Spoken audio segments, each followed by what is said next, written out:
누가복음 2장 8절에서 20절까지 말씀입니다. 그 지역의 목자들이 밤에 밖에서 자기 양떼를 지키더니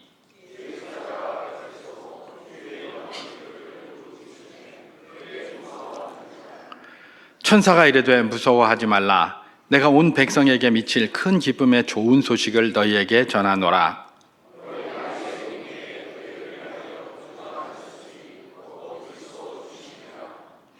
너희가 가서 강보에 쌓여 구유에 누워 있는 아기를 보리니 이것이 너희에게 표적이니라 하더니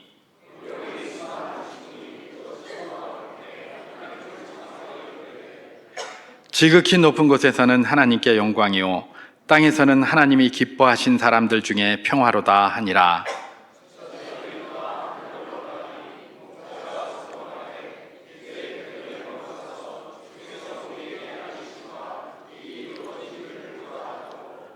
빨리 가서 마리아와 요셉과 구유에 누인 아기를 찾아서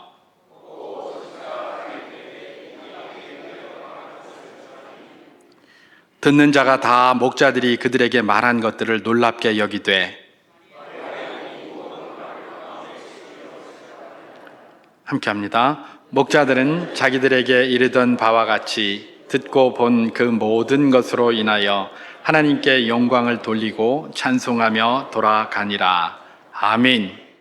언젠가 한번 제가 이야기했던 것 같은 생각이 드는데 아마 했을 겁니다.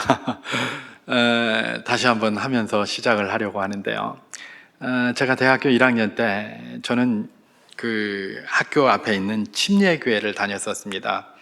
우리 누님이 이제 그 교회를 미리 다니고 계셨기 때문에 누나를 따라서 이제 그 교회를 가게 됐죠. 학교 앞에 조그만 그런 교회였습니다.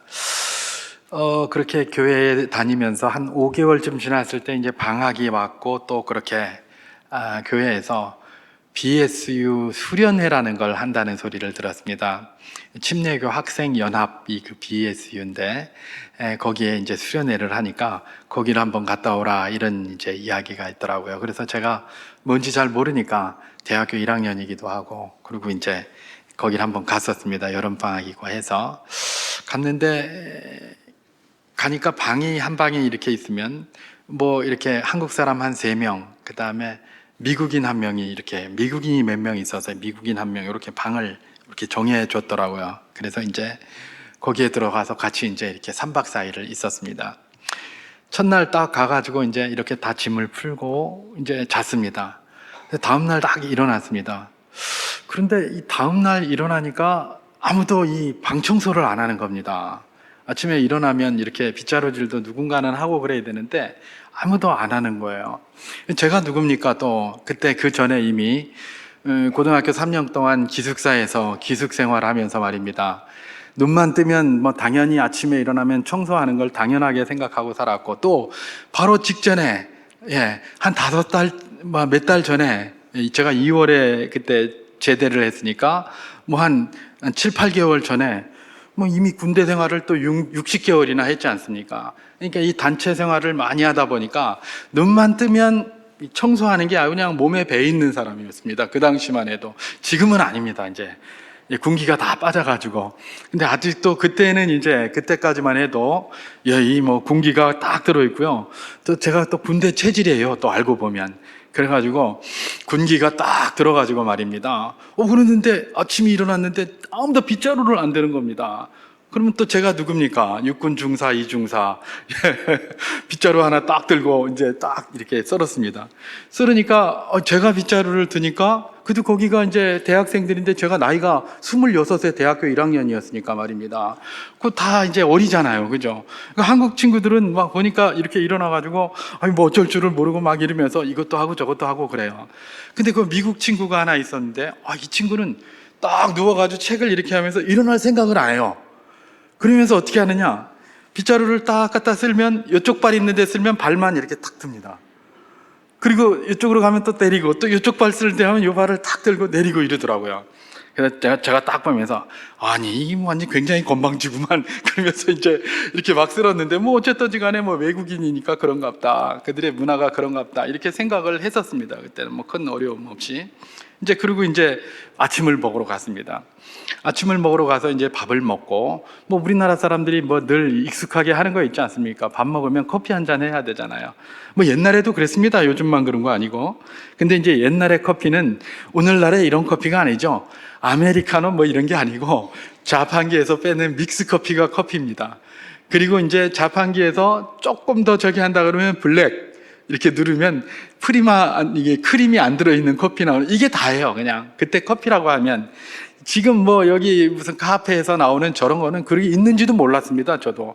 그래서 무슨 뭐 아메리카노 뭐 이러길래 거기는 뭐 크림이 안 들었다 그래서 난 고속도로 이런 데 이렇게 그런 거 뭐 붙여놓고 그랬길래 처음에는 그냥 자판기에서 블랙커피 빼 마시는 그 맛만 생각했습니다. 그래서 그까짓 걸 뭘 그렇게 비싼 돈을 주고 먹어 막 이랬었어요. 왜냐면 그렇게 그거밖에 몰랐으니까요.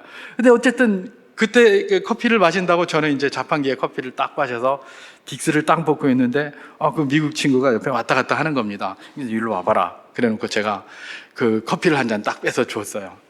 그리고 이제 앉아서 같이 벤치에서 이런저런 이야기를 쭉 하다가 나중에 일어나는데 보니까 커피를 한 잔도 안 마셨어요. 한 모금도. 그냥 옆에 그냥 그대로 있는 거예요. 그 참 별스럽다. 왜 남 기껏 돈 주고 빼줬더니 왜 안 먹노? 그러면서 이제 그러고 갔어요. 그리고 이제 점심시간이 됐습니다. 점심시간이 돼서 또 그렇게 밥을 먹고 또 자판기에 또 뚝 서가지고 또 이렇게 옆에 있는 사람들한테 또 한 잔씩 이렇게 빼주고 이렇게 하면서 먹고 있는데 그 친구가 또 왔다 갔다 하는 거예요. 그래서 일로 와보라고. 그래놓고 이제 또 그 믹스커피를 또 하나 빼줬습니다. 그리고 이제 저 벤치에 앉아서 또 아까처럼 아침에처럼 또 이야기를 하는데 이제 오후 거기 들어가려고 딱 하니까 또 그대로 커피가 있는데 한 모금도 안 마셨어요. 아니, 이 사람 왜 이래? 그러면서 이제 아무 생각 없이 또 그렇게 끝났습니다. 저녁밥도 먹고 저녁에도 그랬는데 똑같이 한 모금도 안 마시더라고요.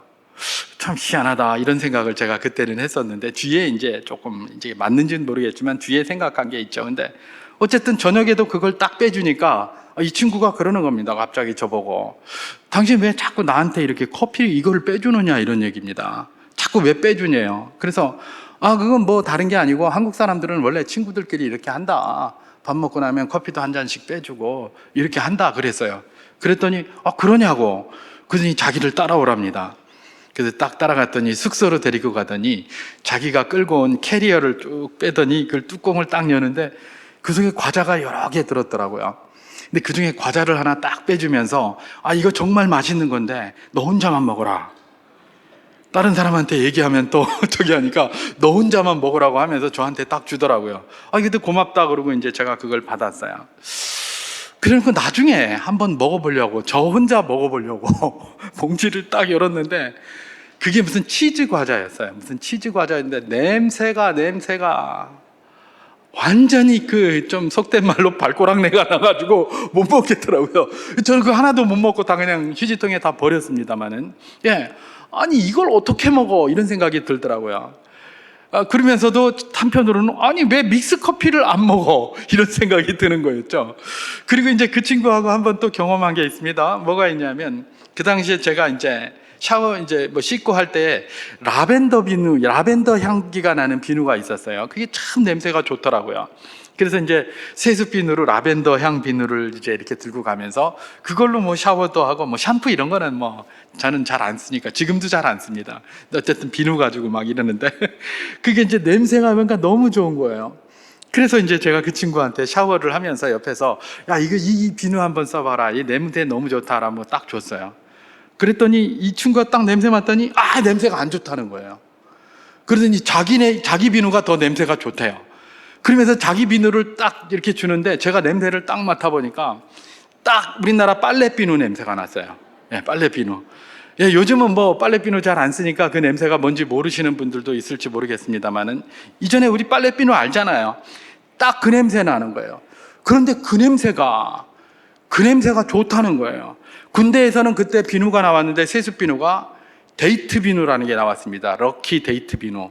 근데 그게 빨래비누 냄새 비슷한 게 많이 났어요. 그래서 이게 무슨 세수비누냐 이랬는데 우리나라는 세수비누, 빨래비누 따로 갈랐잖아요. 그죠? 이게 무슨 세수비누냐 그랬는데 이건 뭐 완전 빨래비누예요. 그래서 제가 그랬습니다. 속으로. 이 사람들하고 우리하고 후각이 좀 다른가? 왜 이렇게 차이가 날까? 왜 이럴까? 이런 생각을 많이 했었던 그런 그 기간들이었습니다. 제가 쭉 지나면서. 근데 사실 알고 보면 나에게 맛있다고 해서 저 사람도 맛있으라는 법은 없죠. 그죠?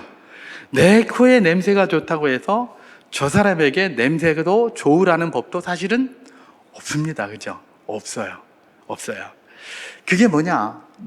공통적인 것도 있어요. 이 사람이 맛있는 건 저 사람에게도 맛있고, 이 사람이 좋은 냄새라고 하면 저 사람도 좋은 냄새가 있는 건 맞아요. 이 공통적인 부분도 있지만, 어떤 특별한 경우에 있어서는 맛도 그렇고, 냄새도 그렇고, 내가 좋다고 저 사람이 좋은 것도 아니고, 내가 싫다고 저 사람도 싫은 것도 아닌 것.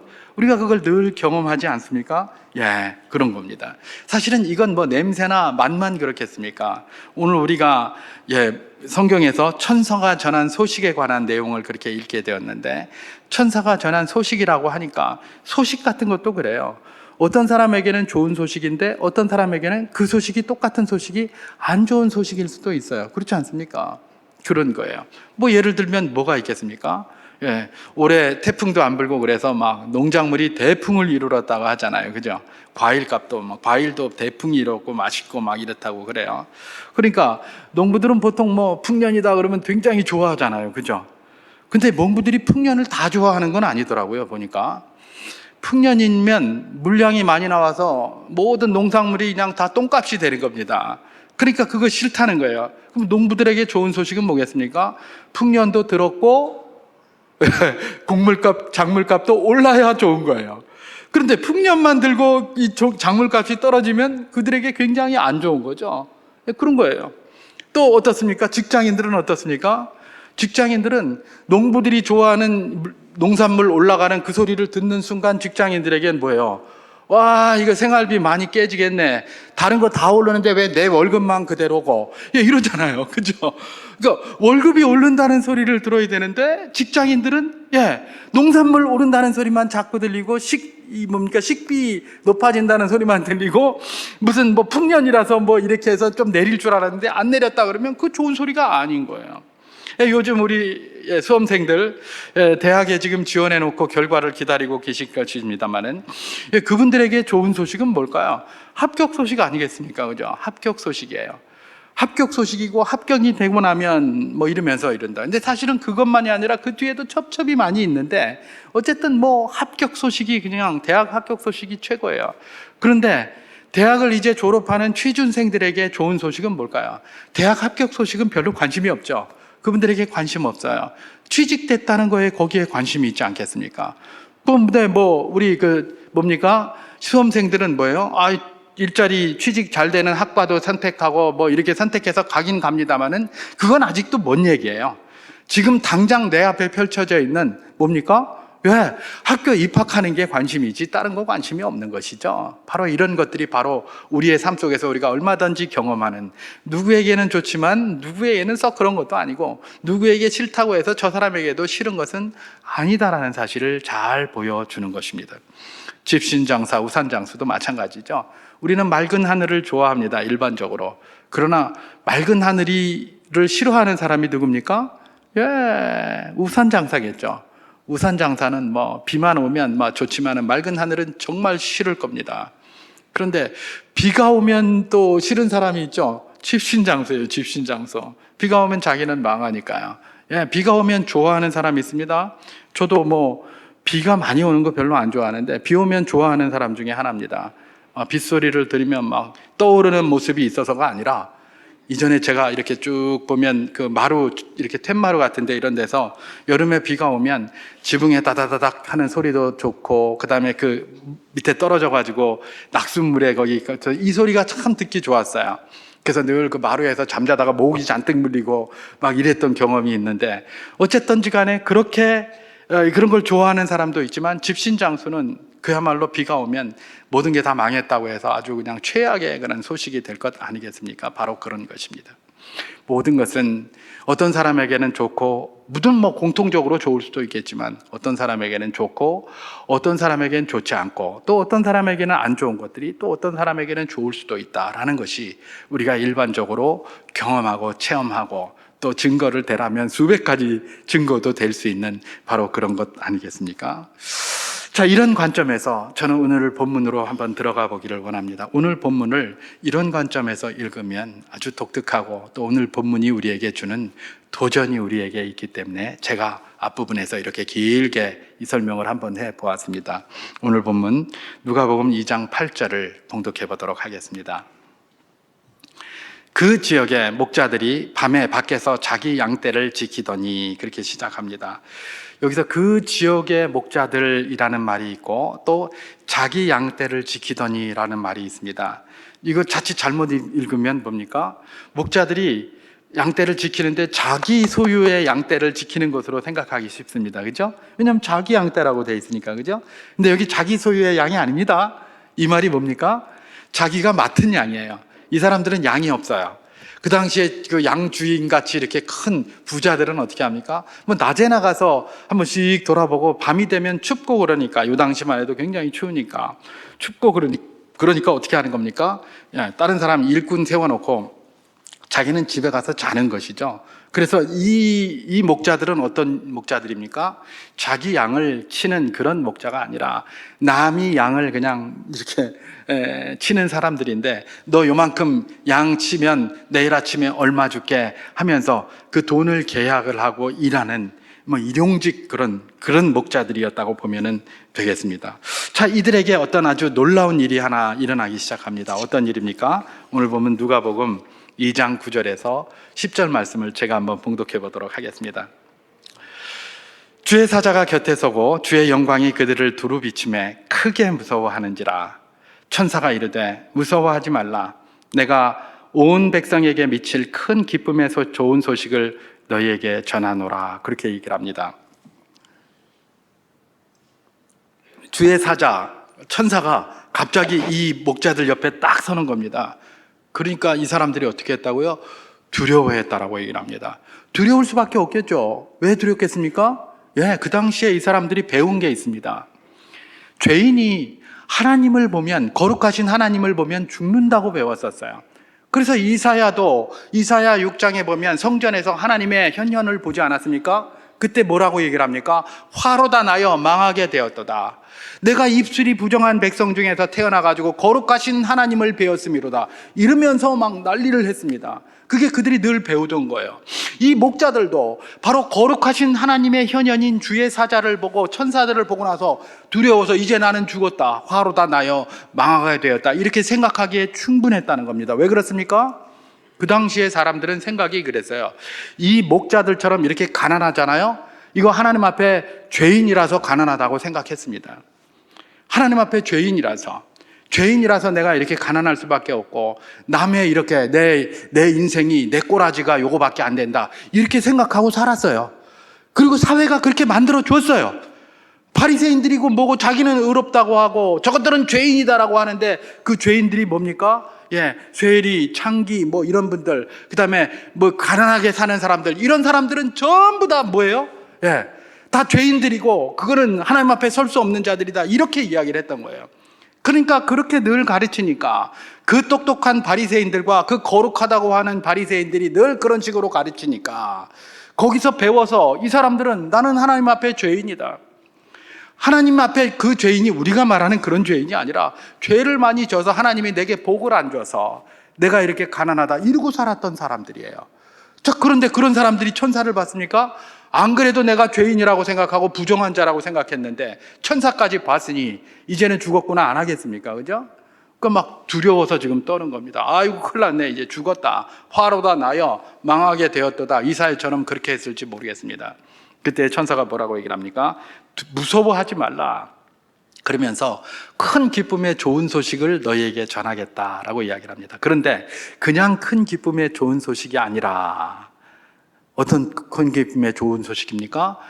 모든 이에게, 온 백성에게 미칠 큰 기쁨의 좋은 소식, 이렇게 얘기를 하는 겁니다. 아니, 온 백성에게 미친다? 아까 우리가 시작할 때 뭡니까? 사람마다 기쁜 게 다를 수도 있고요, 또 같을 수도 있지만, 그죠? 다를 수가 있잖아요. 다를 수가 있는데 온 백성도 좋아할 큰 기쁨의 좋은 소식을 너희에게 전한다, 그런 이야기를 하는 겁니다. 그러면 그 소식은 목자들에게도 좋을 뿐만 아니라 다른 모든 이들도 다 좋게 생각해야 되는 것 아니겠습니까? 예, 우리가 서론에서 이렇게 제가 쭉 이야기한 것은 그게 사람마다 다 다를 수가 있는데, 여기선 뭐예요? 모든 사람에게 좋은 것이라고 이야기를 하면서 시작을 하는데, 큰 기쁨의 좋은 소식이다. 바로 그 이야기를 하는 겁니다. 그러면 도대체 이 큰 기쁨의 좋은 소식이라는 게 뭐길래 목자들에게도 좋고 모든 일에게도 좋다는 말인가? 이런 생각이 우리에게 들지 않겠습니까? 예, 여러분 한번 생각해 보십시오. 목자들에게 큰 기쁨의 좋은 소식은 뭘까? 예, 뭘까요? 아까 제가 말씀드릴 때에 여기 자기 양 떼라고 했지만 이거 자기 양 아니라고 그랬죠. 그럼 그들에게 좋은 소식은 뭐겠습니까? 야, 네 주인이 너한테 양 10마리 떼준대. 이런 거 아니겠습니까? 자기 양을 자기가 치는 거예요. 기왕에 양 치는 건 자기가 전문가니까 자기 양만 있으면 그거 할 수 있잖아요. 그런데 야, 네 주인이 너 일 시킨 그 사장님이 너한테 10마리 떼준대. 이런 걸 얼마나 바라겠습니까? 그죠? 예. 뭐 요즘은 뭐 그런데 별로 관심이 없어서 그런지 모르겠는데, 제가 어렸을 때만 하더라도 어디 취직을 하잖아, 어디 일하러 갑니까? 그러면 어떻게 합니까? 요즘처럼 뭐 열정페이나 이런 소리 하지 않습니다. 그때는 안 가르쳐주면 싫었어요. 안 가르쳐주면 안 하려고 그랬어요. 제가 군대에서 고문관 한번 해봤거든요. 고문관이 뭔지 아십니까? 아무 일도 없이 그냥 가만히 있는 사람이에요. 선배가 가르쳐 줘야 되는데 안 가르쳐 주는 거예요. 안 가르쳐 주는 거예요. 뭐 왜 그래 안 가르쳐 주는지 모르겠어요. 뭘 하면 좀 가르쳐 주고, 그것도 나중에 알고 보면 아무것도 아니에요. 금방 끝날 건데 자기가 딱 틀어잡고 앉아서 안 가르쳐 줍니다. 안 가르쳐 줘요. 그거 왜 안 가르쳐 주는지, 그거 제가 고문관을 아주 오래 했어요. 근데 세상에 고문관보다 힘든 게 없더라고요. 할 일이 없는 것보다. 군대 가서 딱 앉아 있는데 할 일이 없으니까 뭘 해야 될지 모르겠는 거예요, 이게. 그걸 제가 오랫동안 했습니다. 그러면서 할 일이 없다는 게 얼마나 힘들다는 것들을 뼈저리게 제가 거기서 깨달았습니다. 이전에는 그랬습니다. 내가 가서 누구에게 일을 한다. 일 많이 시키는 거는 힘들어하지 않았습니다. 뒤에서 욕은 할지언정. 근데 일 안 시키고 뭐 안 가르쳐주고 그러면 굉장히 싫어했어요. 여기는 비전 없다고 그러고 그냥 나갔다고요. 왜 그랬을까요? 자기가 나중에 거기서 배워가지고 자기도 사장하겠다는 거예요. 가가지고 이런 거 배워서, 잘 배워서 내가 내 사업체 하나 차려서 나도 사장해야지. 항상 그런 생각이었어요. 항상 그런 생각이었지. 내가 맨날 뭐 남이 밑에 가서 일한다, 이런 생각 별로 잘 안 했었어요. 그래서 그때는 무슨 열정 페인이 이런 거 안 시켜서 문제지. 안 시키니까 그만뒀지. 많이 시켜서 그만두는 경우 그렇게 많지 않았단 말이죠. 요즘 세상이 바뀌니까 에이 뭐 옛날에 뭐 그랬겠나. 아니 그랬다니까요. 우리도 그렇게 했었어요. 그런데 여기 지금 뭡니까? 이 사람들이 지금 열정이고 뭐고 막 하간에 이게 띄워준다고 하면 그냥 막 할렐루야 그러면서 막 나올 텐데, 그런 말도 뭐 조금 더 이건 뒤에 해야 되겠네요. 그리고 나올 건데, 그런 게 좋은 저거 아니겠습니까? 좋은 소식 아니겠습니까? 띄워주겠다. 그래서 네가 사장 되게 만들어주고 네 양떼 만들어주겠다. 그럼 뭐 굉장히 좋은 소식이에요. 그럼 또 어떤 게 좋은 소식일까요? 좋은 소식은 뭐겠습니까? 그때 추운데 말이죠. 추운데 친구든지 누구든지 와가지고 야, 네 피곤하지? 춥지? 내가 대신 서줄게. 너 집에 들어가 쉬어라. 이거 얼마나 좋은 소식이겠습니까? 그죠? 뭐 지금 굉장히 추운데 집에 들어갈 수가 없어요. 왜요? 맹수가 나타나서 자기가 맡은 그 양 중에 한 마리라도 잡아먹히면 그거 자기가 다 물어줘야 돼요. 그건 물어주는 걸로 끝납니까? 그렇지 않습니다. 뭐 동네가 그렇게 크지 않잖아요. 그럼 그 다음에 일자리를 얻을 수 있겠습니까? 저 친구는 말이야, 맡겼더니 일 엉터리 같이 해가지고 늑대한테 양을 물어 뜯겼어. 그러면 그 사람은 이제 취직 안 되는 겁니다. 아무도 그 불성실한 사람 데려다가 일 시키려고 하지 않는 것이죠. 그러니까 어떻게든 뭐 이걸 잘 때 이렇게 지내봐야 되는데, 자기는 피곤하고 힘든데 친구가 와가지고 그래 네 많이 힘들지? 춥지? 내가 대신 서줄게. 네 집에 들어가서 쉬어라. 이러면 얼마나 좋겠습니까? 목자가 기다리는 아마도 그야말로 큰 기쁨의 좋은 소식은 뭐 네 양떼 있게 해주겠다. 네 양, 네 거 직접 네 소유의 거 키워주게 해줄게. 이런 것들일 테고, 또는 친구가 와가지고 야, 너 가서 쉬어라. 추운데 내가 대신 해줄게. 뭐 이런 거일 거예요. 그죠? 이런 거일 거예요.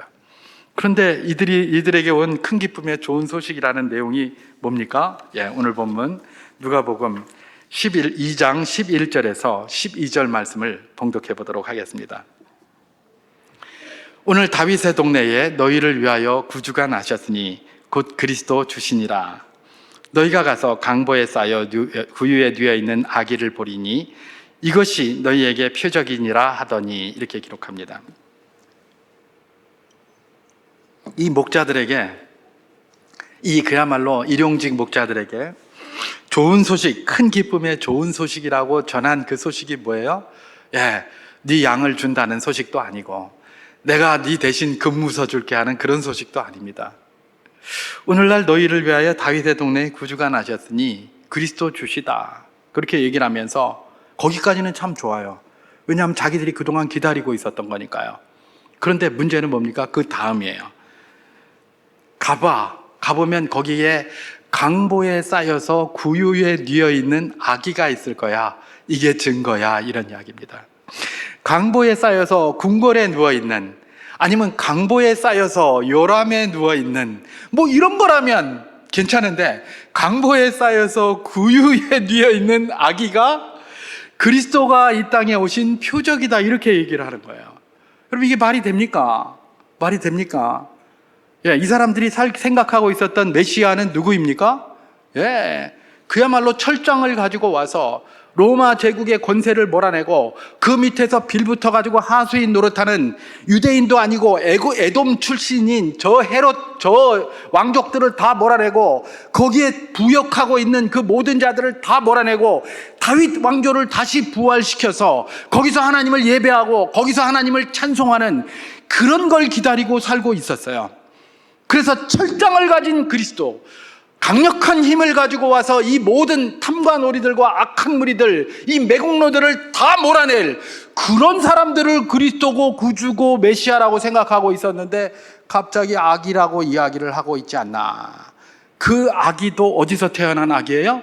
구유에서 태어난 아기를 이야기를 하고 있질 않나. 자기들이 배운 것과 상식과 전혀 다른 소리를 지금 하고 있는 것입니다. 이쯤 되면 어떻게 하겠습니까? 이게 뭐고 이게 뭔 큰 기쁨의 좋은 소식이고 이렇게 하지 않겠습니까? 그렇잖아요. 여러분, 우리 기도 많이 하잖아요. 기도하다가 실망할 때가 언제입니까? 하나님의 응답을 주시는지 안 주시는지, 뭐 응답은 늘 주신다고 하는데 내가 기도하고 원하는 건 하나도 안 되고 있어요, 지금. 우리가 실망하는 이유는 뭡니까? 내가 기도한 대로 응답이 안 되니까 실망해요. 나는 이걸 기도했는데 하나님은 뭘 하시는지, 이게 도대체 하나님은 어디서 쉬시고 계시는지, 졸지도 아니하시고 주무시지도 아니하신다고 했는데 도대체 내가 기도하는 소리는 듣는 건지, 우리 하나님은 쟤네 하나님과 다르다는 건지, 자꾸 그런 생각이 드니까 실망을 하게 되는 것 아닙니까? 왜요? 내가 원하는 대로 안 되니까 말입니다. 그런데 지금 목자들은 뭘 기도했을 법합니까? 이들에게 기쁜 소식은 뭐였을 법합니까? 뭐 양을 주는 거라든지, 아니면 친구가 와서 근무 대신 서주겠다든지, 뭐 이런 건데, 그런 것도 하나도 아니고 구주를 보내겠다 그러니까 아유야 구주 좋다 그랬는데, 그 다음에 사족이 붙었는데 뭐라고 붙었다고요? 강보에 쌓여 구유에 누워 있는 아기를 보리니 이것이 표징이 되리라, 이렇게 이야기를 하는 겁니다. 이게 도대체 무슨 말인지, 제가 만약에 목자였다면 뭐라 카노? 그거 내가 평소에 배웠던 거하고 전혀 안 맞고 전혀 다른 소리 하고 있는데, 니나 가라 니나 가라 구유, 이랬을 겁니다. 아마 니나 가라 구유, 나는 니나 가라 베들레헴, 나는 못 가겠다, 이랬을지도 모르겠습니다. 그런데 이 목자들 뭡니까? 이 목자들의 반응이 아주 특별합니다. 뭐라고 반응합니까? 오늘 본문 누가복음 2장 15절에서 16절 말씀을 제가 한번 봉독해 보도록 하겠습니다. 천사들이 떠나 하늘로 올라가니 목자가 서로 말하되, 이제 베들레헴으로 가서 주께서 우리에게 알리신 바 이 이루어지는 일을 보자 하고, 빨리 가서 마리아와 요셉과 구유에 누인 아기를 찾아서, 그렇게 얘기를 합니다. 그 소식을 전하고 천사들이 하늘로 올라가자마자 빨리 가자, 그냥 빨리 가서 그거 확인해 보자 하면서 어디로 간 겁니까? 베들레헴에 그 자리로 찾아가서 구유에 누인 아기를 보는 거예요. 여러분, 이 사람들의 행동이 도무지 좀 이해가 잘 되지를 않아요. 자기한테 자기가 기도하고 자기들이 바라던 바도 아닌 것 같은데 어떻게 이렇게 했는지 참 놀라워요. 여러분, 이분들이 이렇게 빨리 갔다는 걸 쉽게 생각하면 안 됩니다. 왜요? 자기도 양떼가 있잖아요. 아까도 이야기한 것처럼 맹수에게라도 그것을 물리면, 한 마리라도 물리면 어떻게 되는 겁니까? 자기는 뭐 물어내야 될 뿐만 아니라 그걸로 끝나는 것도 아니고 이제 앞으로 일자리도 얻기 힘든 그런 상황에 사는 사람들이에요. 그런데 그거 다 내려놓고 그거 확인하러 간 거예요. 그거 확인하러 간 거예요. 일반적으로 생각할 때 이 완전 상식적이지 않는 바보 같은 사람들이 아닌가 이렇게 생각할 정도로 말입니다. 그렇게 했던 거예요. 그런데 가서 딱 보더니 이분들의 반응이 어떤 반응입니까? 오늘 본문 누가복음 2장 20절을 제가 한번 봉독해 보도록 하겠습니다. 누가복음 2장 20절입니다. 목자들은 자기들에게 이르던 바와 같이 듣고 본 그 모든 것으로 인하여 하나님께 영광을 돌리고 찬송하며 돌아가니라 이렇게 되어 있습니다. 거기 갔더니 그 사람들이 무슨 얘기를 한 것도 아니에요. 목자들 말 듣고 오히려 사람들이 깜짝 놀래요. 그런데 마리아는 그걸 마음에 새겼어요. 그죠? 그러니까 목자들이 가서 본 거는 그 이상, 그야말로 그 위에 강보에 쌓여 그 위에 누워있는 아기 그 이상 그 이하도 아니에요. 아무것도 아니었잖아요. 그죠? 그리고 거기 가서 무슨 네가 이렇게 열심히 이렇게 순종하고 따라왔으니 앞으로 너에게 양 10마리 줄게, 무슨 약속을 한 것도 아니에요. 그죠? 그리고 뭐 누가 대신 서줄게 이런 약속을 들은 것도 아니에요. 아무것도 아니에요. 가서 들여다보니까 천사들이 말한 그냥 그대로예요. 내 삶에는 아무것도 변화가 없어요. 어제나 오늘이나 내일도 변화가 없을 거예요. 그냥 그대로예요. 그냥 그대로. 변한 거 하나도 없어요. 그런데도 지금 뭐라고 합니까? 기쁨의 찬송을 부르며 돌아갔다라고 이야기를 하고 있는 것입니다. 기쁨의 찬송을 부르며 돌아갔다. 지금 그러잖아요. 하나님께 영광 돌리고 찬송하며 돌아가니라. 자기 삶의 변화가 하나도 없어요. 뭐 나타난 것도 하나도 없어요. 그 괜히 가서 걱정만 하겠죠. 아이고야 이거 돌아가는데 이거 양떼 잘 있겠나 그러면서 걱정하며 돌아갔을 거예요. 근데 놀랍게도 하나님께서 순종한 그들의 양을 지키셨다고 저는 확신합니다. 그래서 한 마리도 양이 잃었다는 그런 말이 기록 안 되어져 있잖아요. 그죠? 어쨌든 이 사람들은 자기들이 원하고 평소에 바라는 거 하나도 이루어진 게 없어요. 그런데 그 말씀대로 행하여서 보고 왔더니 기쁨이 있어가지고 그 아기를 보고 기뻐하며 그렇게 돌아갔다라고 그렇게 하고 있는 것입니다. 성육신 주님의 탄생을 자기 모든 것이 위태할지도 모르는 상황에도 불구하고 그 목격하기 위해서 또 그것을 또 찬송하기 위하여 달려갔던 이 목자들이 오늘 우리에게 주는 도전이 뭐겠습니까? 그건 뭐 한두 가지 잠깐 살펴보고 마치도록 하겠습니다. 여러분, 모든 이에게 미칠 크고 기쁜 소식, 이 소식이라는 것은 아까도 말씀드린 것처럼 여전히 오늘 그리스도인인 우리에게도 이 주님의 탄생은 큰 기쁨의 좋은 소식이어야 하고 이미 분명합니다. 그죠? 우리에게 그런 소식이 되어야 되고 또 그런 소식이 분명해요. 그런데 이제 우리가 이런 질문을 한번 해볼 수 있는 것이죠. 자, 이런 소식 때문에 목자들은 정말 기뻐했는데 우리는 좀 어떤가? 한번 그런 질문을 한번 해보는 겁니다. 이 성탄절이 멀지 않았습니다. 우리 마음은 지금 어떤가? 성탄절, 주님의 오심에 대한 기쁨이 여전히 남아있는가? 아니면 여러 가지 삶에 이런 많은 것들이 복잡하고 거기에 짓눌리고 치여서 기쁨은 고사하고 그냥 성탄절은 그냥 그런가 보다 하는 거고 그냥 시간을 지나고 있는 것은 아닌지. 제가 왜 질문을 이렇게 하냐면 저도 이런 경험이 얼마 전에 있었기 때문에 그래요. 지난 2020년도에 코로나 시작한 그 해의 첫 해일 겁니다. 그때 여러분 성탄 예배도 온라인으로 드린 거 기억하세요? 온라인으로 드렸습니다. 제가 보통 이제 성탄절이 되면 12월 달 이렇게 딱 시작이 딱 되면 우리 집사람하고 저기 이렇게 운동을 한다고 산에 걸을 때고 뭐고 간에 항상 캐롤을 이렇게 많이 듣고 다닙니다. 그렇게 뭐 다운도 받아서 이렇게 있는 그런 거 말고 요즘은 유튜브 이렇게 틀면 되니까 그 속에 다운되어 있는 그것도 들을 뿐만 아니라 유튜브에 있는 것도 이렇게 듣고 이러면서 이렇게 뭐 캐롤 들으면서 그게 음악만 나오는 것도 있고 또 이 찬송가로 다 된 것도 있고 또 뭐 여러 가지 그런 것들 같이 이렇게 쭉 들으면서 그걸 늘 듣고 다니고 이렇게 노래를 부르고 특히 우리 여기 어디입니까? 우리 줄이 이렇게 쭉 해놨잖아요. 저기 보면 의자가 긴 의자가 있습니다. 거기에 딱 앉아서 나중에 한번 해보십시오. 그 음악 그거 딱 틀어놓고 여기 밑에서 커피 한 잔 빼가지고 쫙 마시면서 앉아있으면 세상에 저 무슨 카페하고 카페와 비교할 수 없습니다. 참 좋습니다. 우리 성도님들 한번 해보십시오. 우리 여기 참 좋아요. 그렇게 아주 거기 앉아서 쭉 걸어갔다 오다가 거기 앉아서 커피 한 잔 딱 마시면서 집사람하고 이야기하고 이렇게 앉아 있고 늘 그랬었어요. 그랬는데 그 애는 말입니다. 어떻게 된 건지 그냥 시간이 다 연말이 다 되고 송구영신이 다 되어오는 겁니다. 그러니까 한 달 내내 뭔 마음이 그렇게 분주했는지 말입니다. 캐롤도 한 번 못 들었어요. 그 나중에 제가 집사람한테 그랬습니다. 여보, 오늘은 내가 캐롤도 한 번 못 들었다. 참 이게 하나님 앞에 주님께 내가 미안하다. 그런 생각이 딱 들더라고요. 뭐가 그렇게 분주했는지. 뭐 들어도 됐을 텐데. 지나고 나서 보니까 너무 후회가 많이 되고 미안하시기도 하고 뭐 이렇더라고요. 혹시 우리 가운데 지금까지 그런 마음의 분주함이 있어서 성탄절이 내일 모레로 다가왔는데도 뭐 성탄절이 왔나 보다, 갔나 보다, 이렇고 저렇고 이렇게 지나고 있지는 않습니까?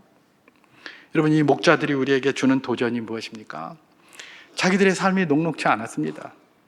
정말 힘들었습니다. 그러나 이들은 주님의 탄생을 축하하고 기뻐하기 위하여 그 위험한 길을 감행을 했던 것입니다. 저처럼 이렇게 연약한 부분에 혹시 계신 분이 계시다면 목자들의 마음으로 다시 돌아갈 수 있기를 주님의 이름으로 축원합니다. 세상이 뭐 어떻다고 해도 우리 주님의 나심은 우리가 찬송해야 되고 기뻐해야 될 날이다. 이 마음에 새긴 말입니다. 우리 주님 크게 기뻐하실 것입니다. 우리 앞에 펼쳐진 그 무거운 짐들도 곧 가볍게 해주실 줄 믿습니다. 주님 은혜 가운데 기뻐하시기를 바랍니다. 또한 지금 대림절 세 번째 주일이기도 합니다. 그러니까 대림절 네 번째는 우리 믿음의 선배들은 항상 다시 오실 주님을 대망했다고 그러죠. 예, 대망했다고 그래요. 우리도 이제 세 번째 주일에 들어갔으니까 처음 오신 주님께 감사하며 기뻐할 뿐만 아니라 다시 오마 약속하신 그 약속 붙들고 주님 다시 오심을 대망하는 그런 삶, 그런 대망을 다시 한번 마음속에 새기는 것이 이 목자들이 주는 도전입니다. 우리 믿음의 선배들은 그렇게 사셨어요. 주님 다시 오심을 대망하면서 그 극심하고 어려운 상황 속에서도 마라나타라고 고백하면서 사셨고, 우리 믿음의 선배님들은 이전에 하늘의 열구름 보면 주님 오시나 보다 그러면서 하늘 쳐다보면서 맨날 그렇게 찬송하고 사셨었어요. 그게 우리 믿음의 선배들의 삶의 모습입니다. 주님이 다시 온다 하셨으니 반드시 다시 오셔서 나의 이 연약하고 곤고하고 이 힘든 부분들을 반드시 해결해 주실 것이다. 마라나타의 신앙을 가지고 사셨다는 것입니다. 여러분, 오늘 우리에게도 마라나타의 신앙이 필요합니다. 그게 없으면 우리 삶을 극복해내지 못합니다. 주님 다시 오셔서 이 모든 악한 것들과 이 모든 잘못된 것들을 바로 시켜 주실 것이다라는 확신이 있어야 우리가 이 희망 없어 보이고 소망 없어 보이는 세상을 살아갈 때 그래도 주저앉지 않고 일어날 수 있지 않겠습니까? 우리 주님이 요구하시는 것이 무엇입니까? 마라나타의 소망 가져라. 세상이 이렇게 힘들고 다 일그러진 것 같고 쓰러진 것 같고 좌절된 것 같아도 주님 오신다. 주님 오신다. 그러면 모든 것들이 올바로 될 것이다. 오늘 말씀을 생각하면서 기도할 때에 하나님, 우리 믿음의 선배들이 기다렸던 것처럼 우리도 마라나타 주님 기다립니다. 우리에게 복잡한 일들 많이 있는데 주님이 오셔야 해결될 줄 믿습니다. 주여 어서 오시옵소서. 이번 한 주간 그런 기도로 주님 앞에 나아가는 복된 분들 다 될 수 있기를 주님의 이름으로 축원합니다.